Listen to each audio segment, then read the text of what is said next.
Ladies and gentlemen, welcome to my new idea for the full Thursday series. The Payday 2 stuff was fun, but there's only so much I can do with that. Instead, I decided to go for this, because this is a game I've been waiting on for quite some time. This is Tyranny. Now, Tyranny is built in the style of the old school isometric RPGs, such as Baldur's Gate, Neverwinter Nights, games along those lines. This is produced by Paradox, and I'm pretty sure it's actually by the same folks that made Pillars of Eternity. But it's got a bit of a twist, and you'll see what I mean when we start, because I've already got a game that's in here. Let me show you. My current campaign, I've been playing for just under 2 hours, and I'm barely even scratching the surface here. Instead, we're going to go and start a new game. Now, you do have the standard difficulty section. You have story mode, which is easy mode.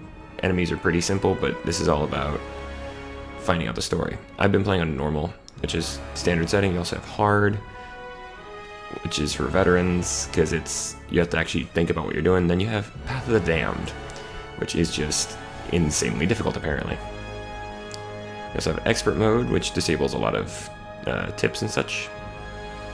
You also have Trial of Iron, which actually is what I'm going to be doing for this series. I'm going to be doing this a couple of times. Alright, we're going to go and... Actually, no, let's not do Trial of Iron, because this is the first one. Alright, then we get the story mode. Or the story. The story is actually very interesting. I'm going to let you guys listen to it from the narrator, because she knows what she's doing.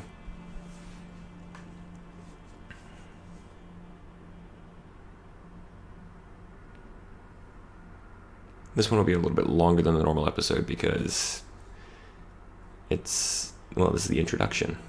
This is the pilot.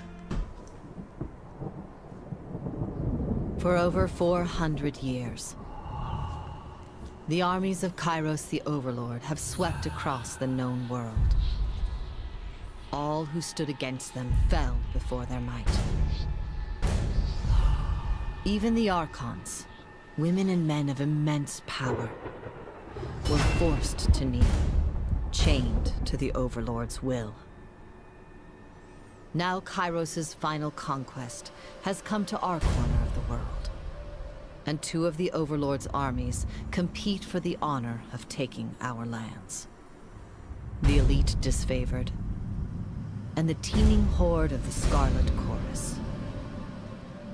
The voices of Nerat, Spymaster and Archon of Secrets, guides the fierce and undisciplined masses of the Scarlet Chorus. With each battle, the Scarlet Chorus grows stronger, as the defeated are given a simple choice: serve or die. Graven Ash, Archon of War and the Overlord's most loyal general, leads the disfavored. Though small in number, Kyros' ironclad legion has never met true defeat in open battle. Watching over the two generals is Tunon, the Adjudicator, Archon of Justice, eldest of Kyros' minions. Tunon brings Kyros' laws to newly conquered lands, aided by the Fatebinders, judges and executioners of the Overlord's laws. You were among the youngest of the court of Fatebinders when Kyros' armies came to our lands. How could we have known that the fate of thousands would rest in your hands? Yeah. And that right there is the opening story, folks.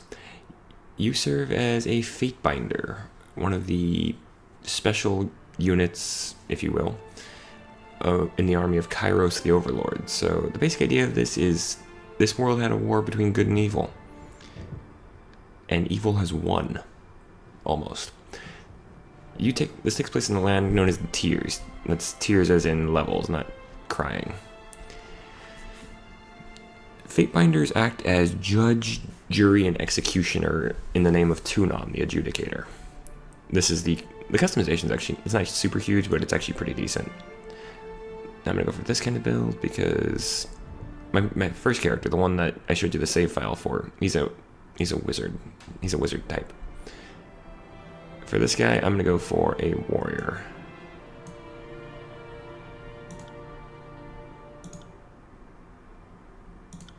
There, that's what I'm looking for. Go for red hair. Now you can also change, you can change the face type here. You only get the 5 choices, so it's not great, but hairstyle.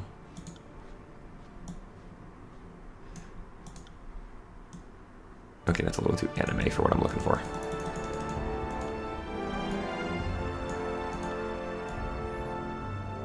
Yeah, that works. You also have some beards. Good handlebar mustache. Some mutton chops.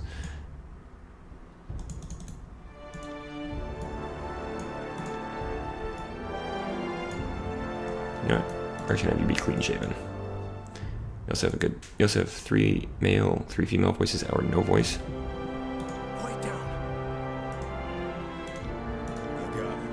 I'm gonna go for aggressive. I'm gonna adjust the sound in just a bit. I'm sorry, I tried to adjust it earlier, but you also have some good tattoo choices, including Cthulhu. I'm gonna speed through this after this point, because there's a lot up until I get to the conquest part.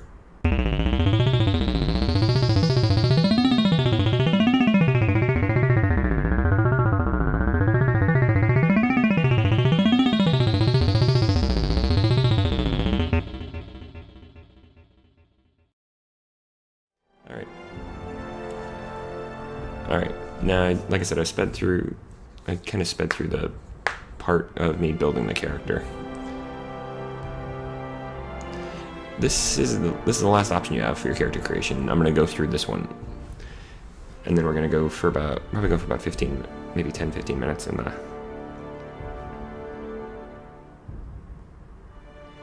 actual story before we call it, so that I can not overload on too much. Now you have 2 choices. You do quick start, which is just like I said, this just goes templates. I actually prefer to do the conquest mode. This is what I did with my first character. Basically, you make decisions that will determine how the world reacts to you. So we're gonna go ahead and do the conquest. All the world has fallen to Kyros, and now the Overlord's eye is on the Tears, our home. The last corner of the world free of Kyros' reign. 2 armies, the Disfavored and the Scarlet Chorus, march south from the Northern Empire, the last realm to fall to Kyros a century prior. In the early days of 428, Kyros' armies arrive at the Gates of Judgment, the mountainous border that we Tearsmen so long believed unassailable. Unable to agree on a unified plan of defense, the various leaders of the Tears sit and wait for each other to deal with the conquerors, until it's too late.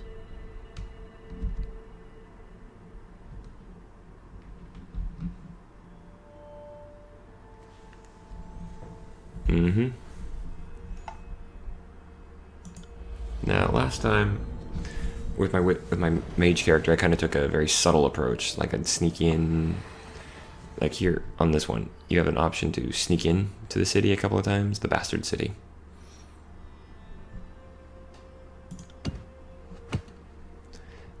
For example, the first one I did was infiltrate the Tears. Today, go for the Gates of Judgment. Armies of Kyros took the battle to the Gates of Judgment, trumpeting the opening call of the conquest of the Tears. 2 armies brought their distinctive sense of order and chaos to the assault. It belongs to the army whose approach best suited your strengths. You can go with the Disfavored,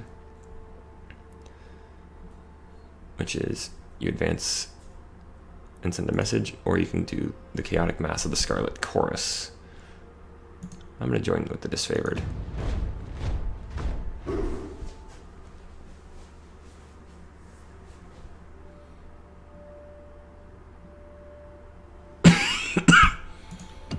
Then you get a second choice. I can do to judge the enemy.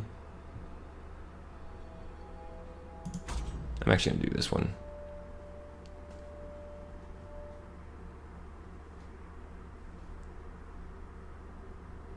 Let's see.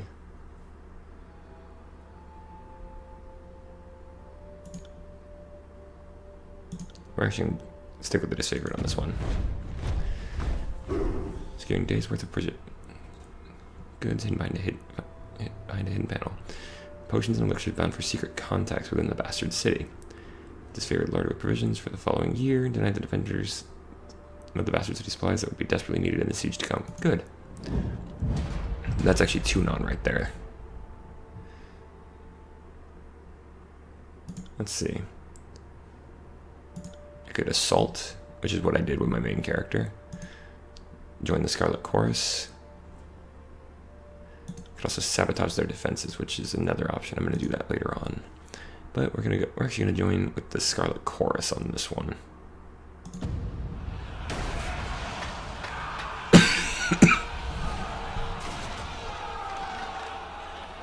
And the blaze was too much for the city defenders to contain.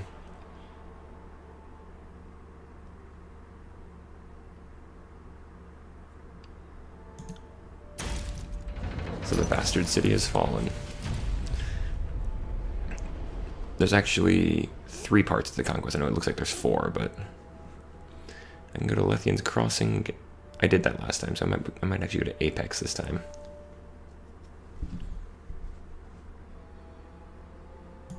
Yeah, we're gonna go to Apex so that I can do something different for you guys, because I already know how Lethian's Crossing turned out. Hopefully it turns out okay this time that I'm not there. Mountain nation of Apex, ruled for generations by the queens of House Vendrian, stood at the heart of the tiers. Normally could bypass the landlocked realm without leaving their flank exposed to attack. In the second year of the war, disfavored and Scarlet Chorus had pushed deep into the tiers. Elements of both armies were dispatched to conquer Apex. Tunon assigned you to accompany them, tasked with bringing Kyros law to the territory as well as keeping an eye on both armies. Battle of Edgering Pass. Our kind of Stone's assault was perhaps too successful. Or denial of strength.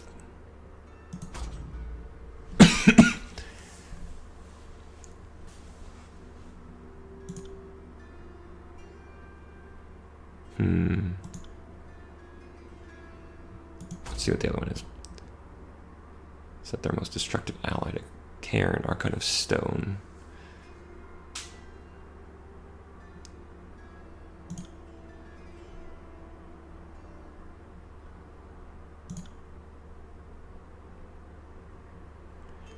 I'm actually going to stick with the disfavored. No, actually, we're going to go back here. We're going to stick with the Scarlet Chorus on this to take them.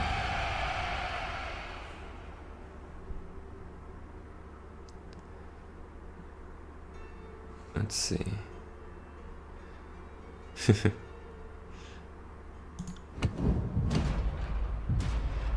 Alright. Kyros forces captured a celebrated enemy hero. Started wanting him set free to convince his peers of Kyros' mercy.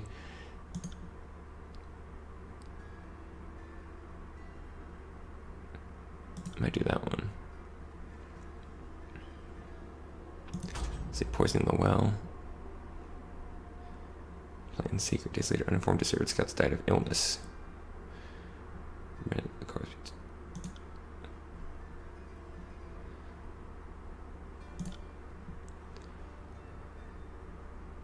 Targeted with intent that is favored. It's more honest than satisfaction. Let's actually go for this. We will send him back.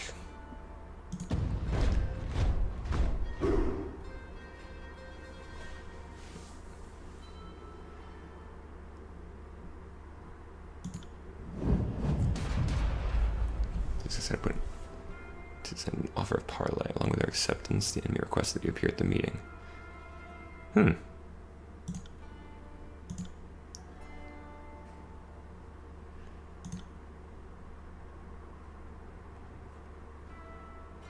gonna go with actually negotiating.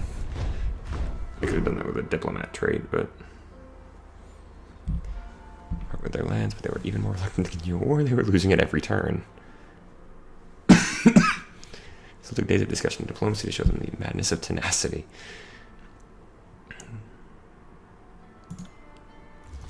Alright, so I've taken over Apex peacefully, in a way.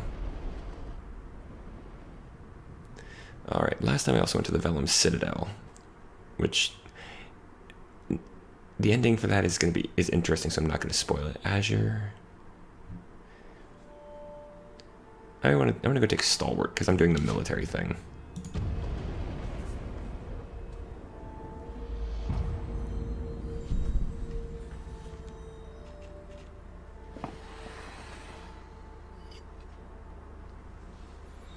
Alright, Roma's Stalwart is best known for its proud army. Discipline, courage, and undefeated on their home soil. Skill and resolve made Stalwart a military power that Kyros forces approached with due caution. Southern position Stalwart had been largely safe from war, watching for 2 years as its neighbors fell to Kyros' forces. On the dawn of the third year of war, Kyros' forces were finally poised to invade the Stalwart Peninsula and subdue the tier's most vaunted army.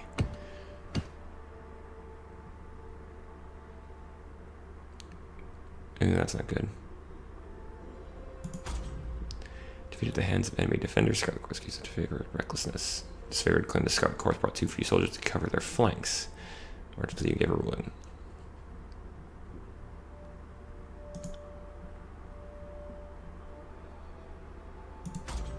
I'm not going to bother with that one. Retreat leaving the invaders able to fort. Starving.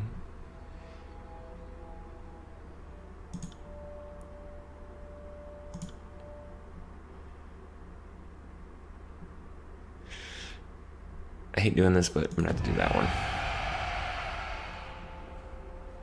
Suppose it.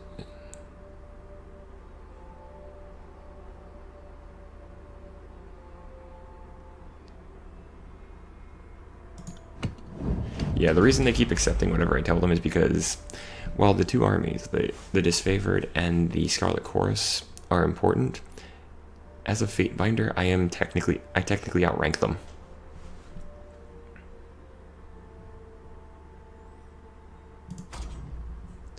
Mages discovered a spell to turn beastmen's slaves against their handlers.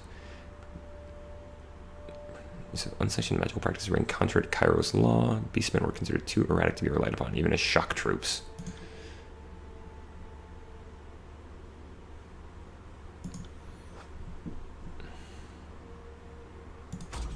Let's see what this one is. Better dead than red.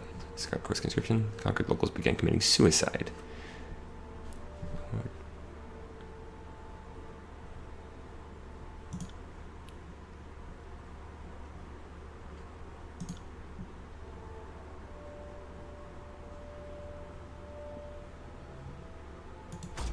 Okay, you know what? We're gonna go with this.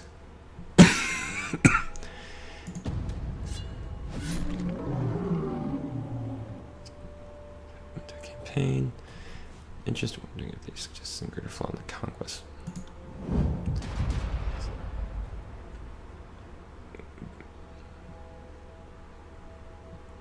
Oh, okay. This is actually related to what I had with the Vellum Citadel.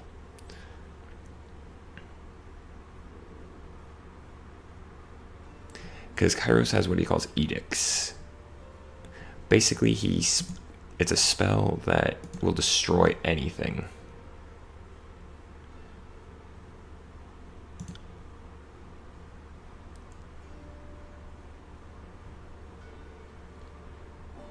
You know what? Last time I didn't give a warning. I'm still not going to.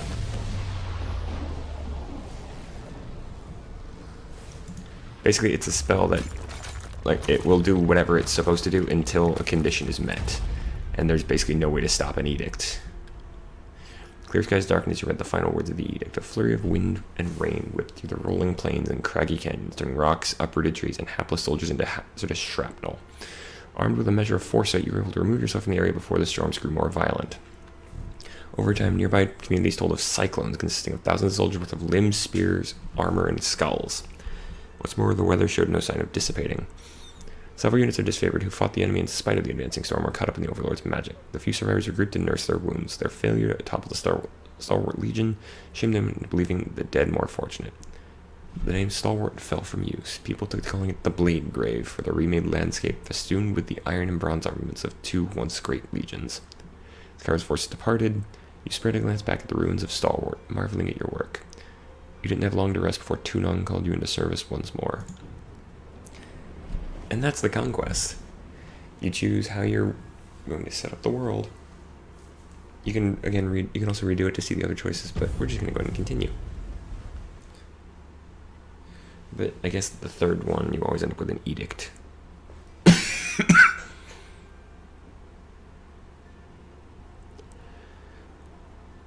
All right, once we get going here, I'll start my timer. Like I said, I'm gonna have about 15 minutes. That's not a lot of time, especially for what's obviously a huge RPG already, but. The year is 431, and Kyros' invasion has shattered all major opposition in the tiers. The Younger Realms, the Bastard Tier, the Free Cities. All who defied Kyros lay broken by battle, or bowed in surrender. The two armies of the Overlord, the Disfavored and the Scarlet Chorus, now control our lands. But our will is not yet extinguished. Not entirely. In the Valley of Vendrian's Well, those of us unwilling to bow to Kyros have banded together in defiance. Violating an oath of surrender from 2 years prior, we have staged a bloody uprising, murdering the Disfavored and Scarlet Chorus garrison in a midnight assault. With their main forces spread across the tiers, the Disfavored and Scarlet Chorus redeploy to Vendrian's Well to crush the resistance, but months pass with no definitive battle. As disagreement and discord paralyze the Archons, we bide our time and wait for our message of insurrection to spread across the tiers. The Overlord is not amused, and Kyros has one message for the Archons: crush the Oathbreakers or die. Kyros backs this threat with an edict, a magical commandment that can slay all in the valley should the order be ignored. The honor of proclaiming this edict fell to you. Sent across the mountains to Vendrian's Well, you carry the Overlord's edict to read before the Archons. As you finally make your way through the winding mountain passes into the valley, the ground trembles, and Kyros' magic seals the way behind you. You are trapped in Vendrian's Well, with Kyros' armies and the Oathbreakers. The only way to survive is to fulfill the terms of the Overlord's edict, in any way that you can. And then we fade.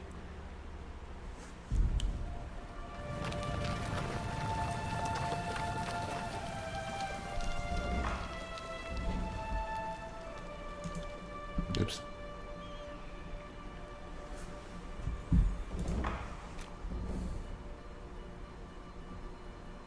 I already know all this, so I'm just going to go ahead and skip these tutorial messages real quick.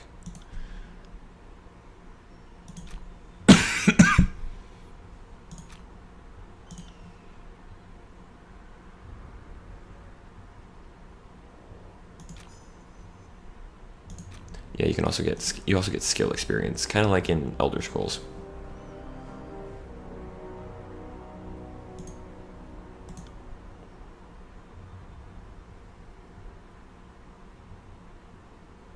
You also have, each faction also has favor and wrath. So you can gain favor, you can gain wrath pretty easily. I'm actually going to try and earn favor with the disfavored.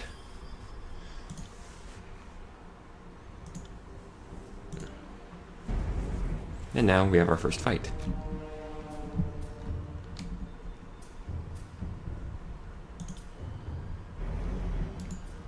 This also has the standard kind of pause. You can pause it. You can pause / real time this.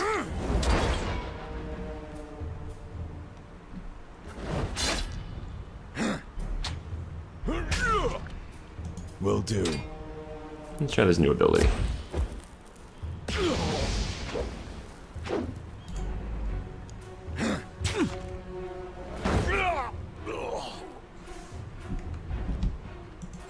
First off, I'm gonna steal everything he's got. Will do.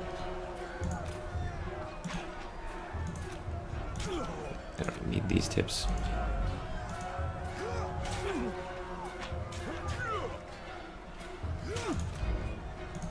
We're gonna go ahead and move it. That worked out well. For the queen!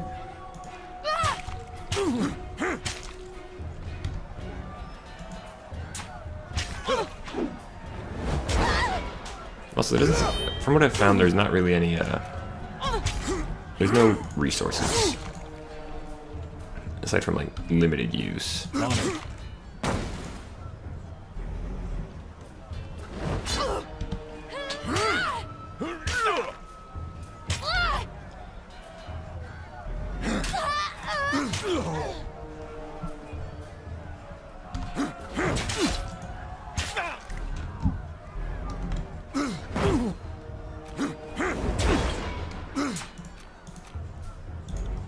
I actually scored a crit.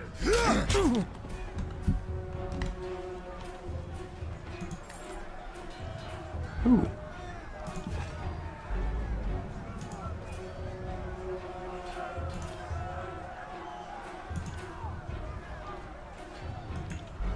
The reason I didn't show much worry about him is because if you read the lore in this game, he's one of the disfavored. And the leader of the disfavored is the Archon of War, Graven Ash. He's got some super ability to keep his troops from just randomly dying. Like they can survive. Try and catch me, worm. And here's actually our first party member, Reverse, the Scarlet Fury. Ha, Fatebinder. Here at last. Yeah, you remember what I did to Apex? You know what? I'm actually gonna switch sets. I'm gonna switch over to my spear. She actually has Varys actually has stanza. We're gonna switch her over to 3 whispers. Heads up, we have company.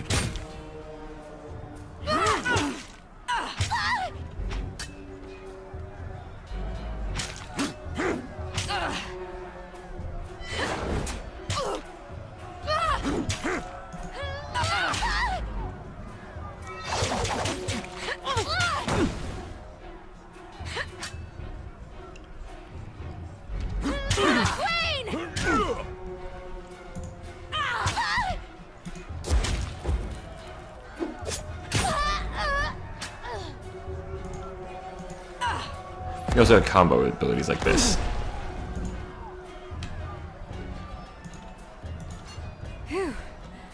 I can tell you didn't spend the I'm Verse, by the way. But there are more important things to take care of than introductions. Those Vendrian guard we killed did eager. I like that. Before we go, You also- we might but yeah, search among the remains of our fallen. You notice how her little symbol down here has Wherever changed to they're bound, I mine? doubt they'll miss their boots, much less any rings or any useful iron they might be clutching. They also, each of your commands have fear and loyalty. No reason to pity the fall. I try to inspire loyalty in my followers. All right, let's go ahead and get this stuff. Now I can do this. That's the edict. I don't need that. Get the Scarlet Fury helm.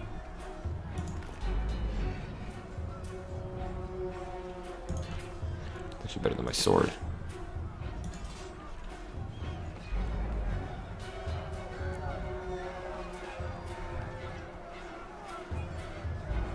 I don't fight with two-handers, so.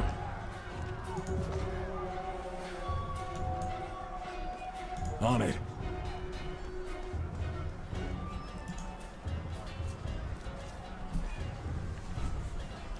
And this is the first big fight.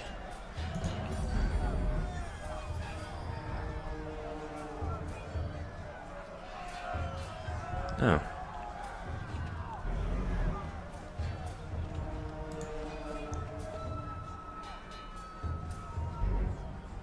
Yeah, you do actually gain reputation for what you did in the war effort.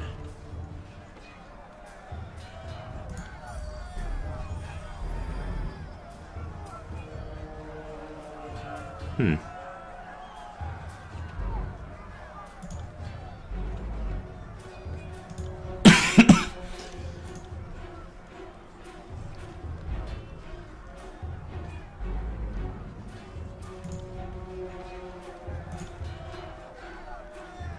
not.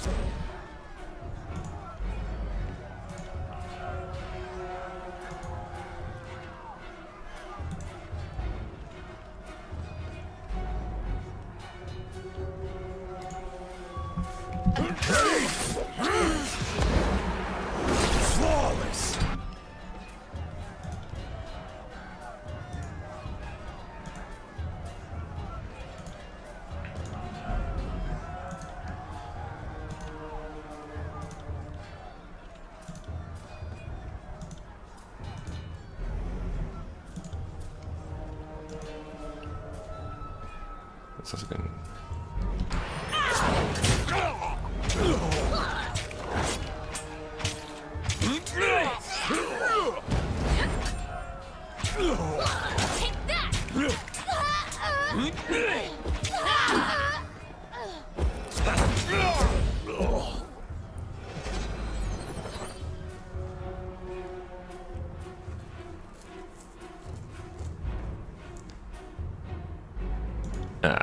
Right, this part. Well, first off, we're gonna raid.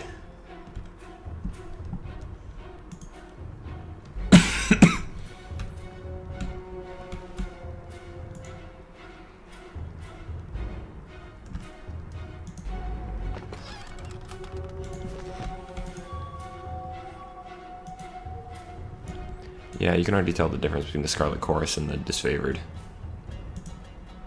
Right.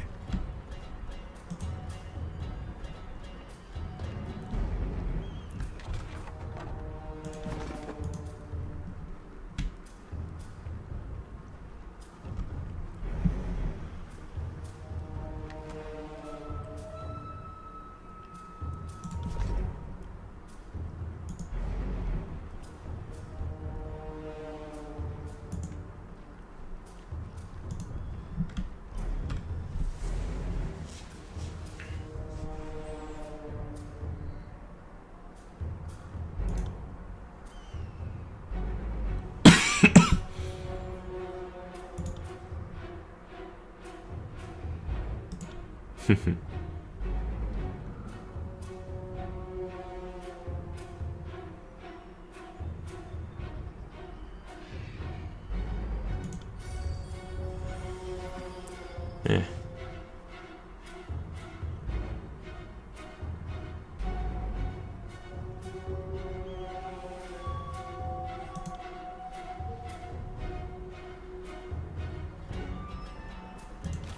Ah, well.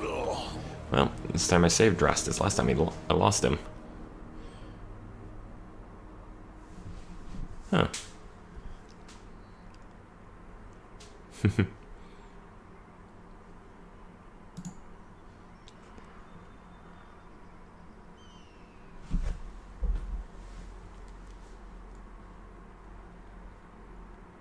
Whoa.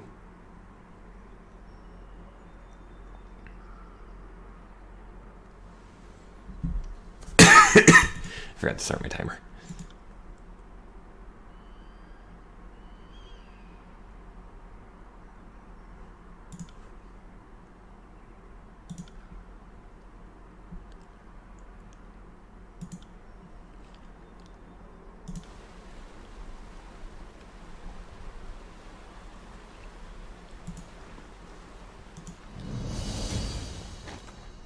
Ooh, good.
Yeah.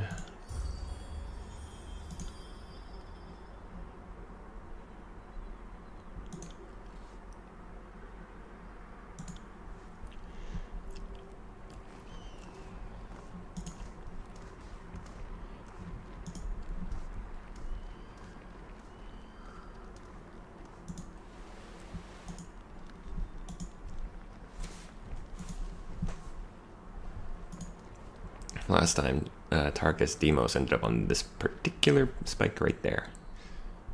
Because I just decided to have him executed painfully. And we're gonna go into the disfavored camp. We have 3 hours. We move for 3 hours.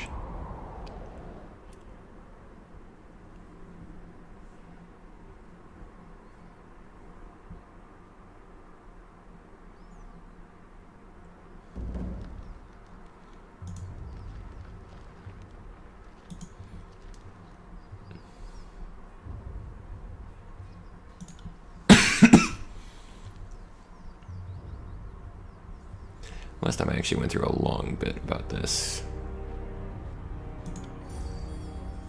So I'm just going to move on. I don't have anybody with 39 subterfuge, so...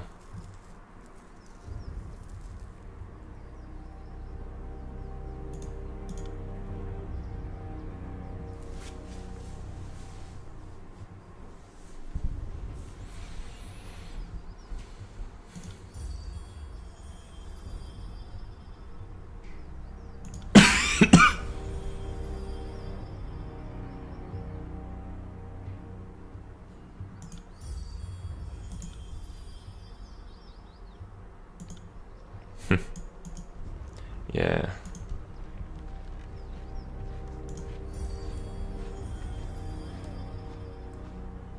Yeah, they call me the Stormcaller because of the Edict of Storms. That actually gets me 88% to tier.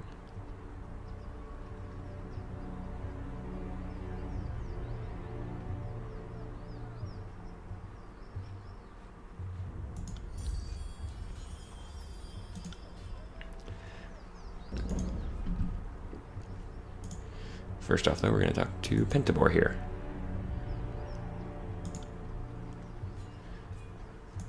Because he's the first merchant we really meet.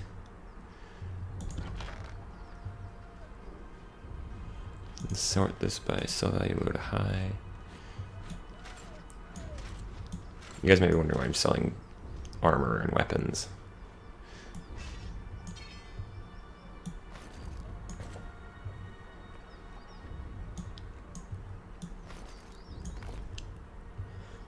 It's because there's actually more than just armor.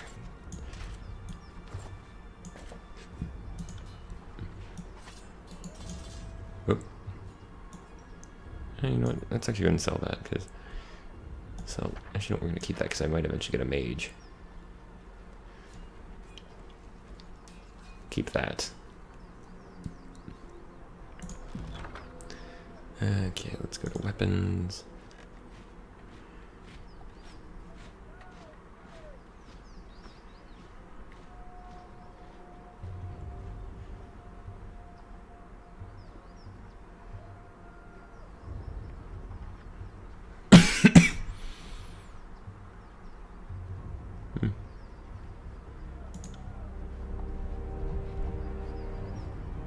Let's go ahead and trade. There we go. Now I have plenty. I now have some decent amount of money. There's our second companion, although we can't recruit Barrack just yet.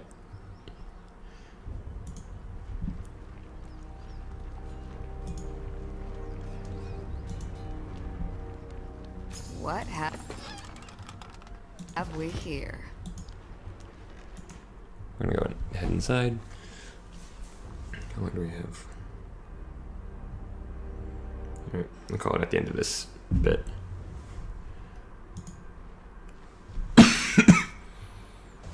That's 4 reports of avalanches in the mountains now. The Tearsmen can barely count past 9. They have neither the capacity nor the cause to close off the mountain passes. Either way, that leaves the 2nd and 4th cohort trapped outside the valley. Or it's the work of your perfidious Earthshakers. Only a fool would not suspect a traitorous Archon of poisoning the mind of his students with sedition.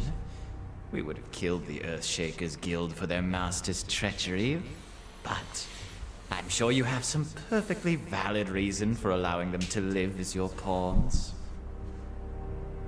Hey, watch yourself. When these two get going, you don't want to get between them. I always know you run out of things to say when you resort to mocking my vassals. If we are to speak of treachery, why is it that my scouts see the Scarlet Chorus warriors defecting back to the Vendrian Guard? Your fearsome reputation has gone flaccid. For it seems you cannot control your soldiers. Or perhaps you simply choose not to.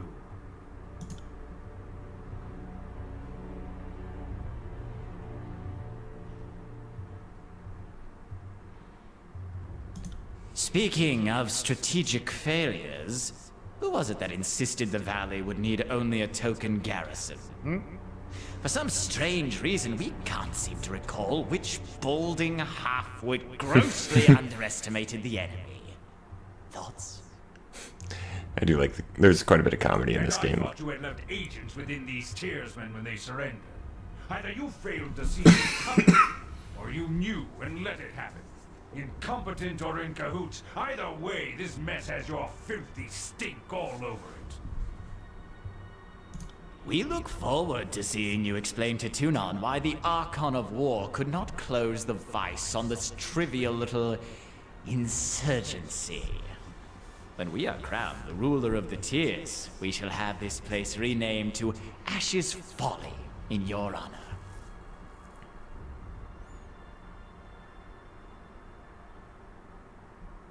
If I could trust the information I get from you and your conscripted mouth breathers, perhaps I'd order my cohorts around a bit more aggressively. But last time I trusted your all-clear report, my troops failed to come home. Oh, Ash, old boy.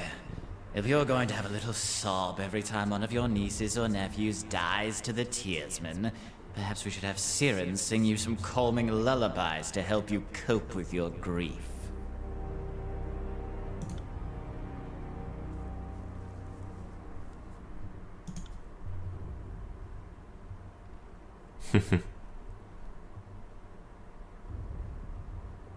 Did I give you permission to speak?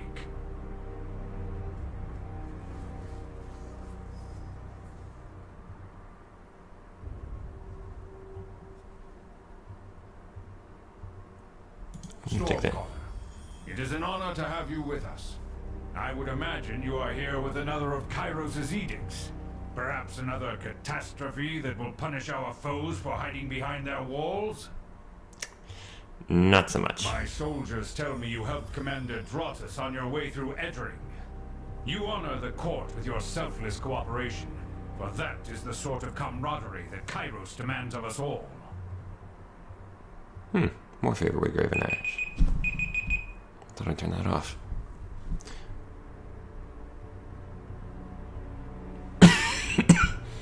We're actually gonna skip getting any more. Once again, you bring us support in a time of need. We fondly remember your service to the chorus in the taking of the bastard city. We knew back then you were destined for great things. But we had not anticipated you would be twice honored with the task of proclamation. So, do not keep us waiting. What is the Overlord's will? Again, we're gonna skip getting favor or wrath with either one and just say them straight out. You actually get to see what happens when I read the edict now.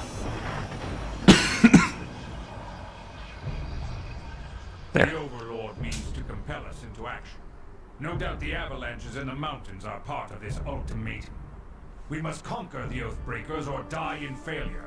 There is no room for error, and no other way out of this valley alive. We'll need to advance across the Matani. We lose everything if we stand still. And we move to back up Plan Green. The Earthshakers didn't make it over the mountain in time. So we do this the hard way.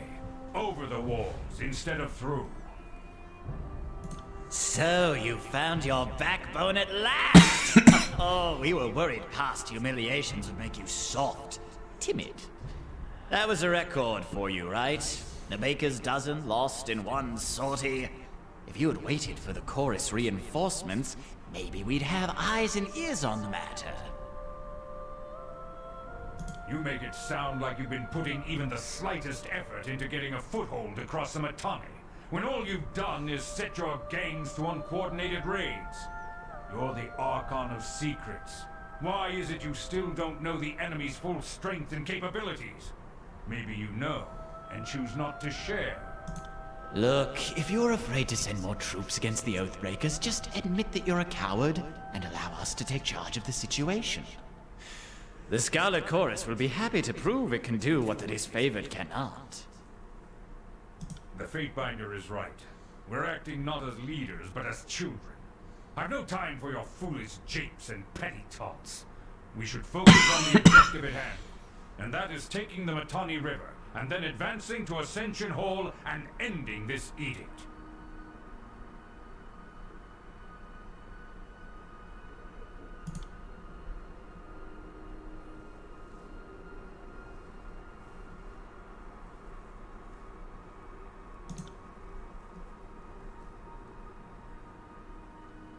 Our soldiers clamor for battle, and at last we shall have it.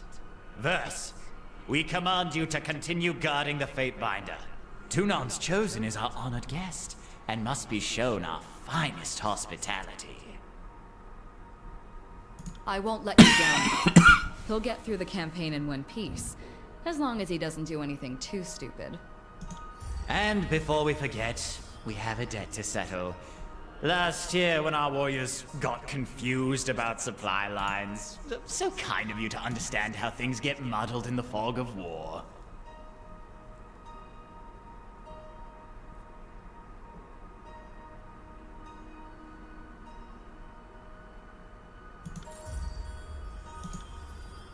Yeah, I didn't expect that to go over well with Graven Ash, but oh well.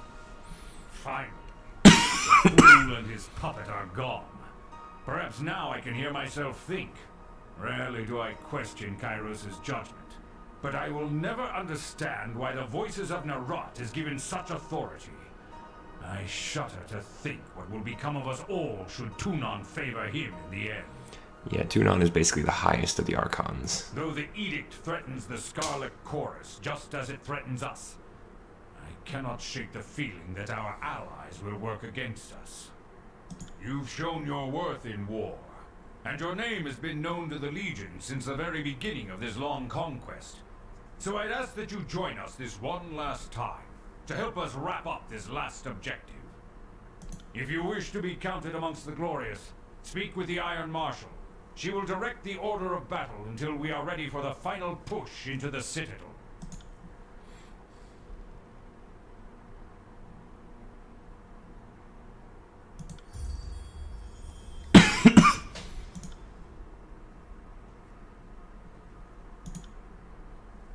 Alright.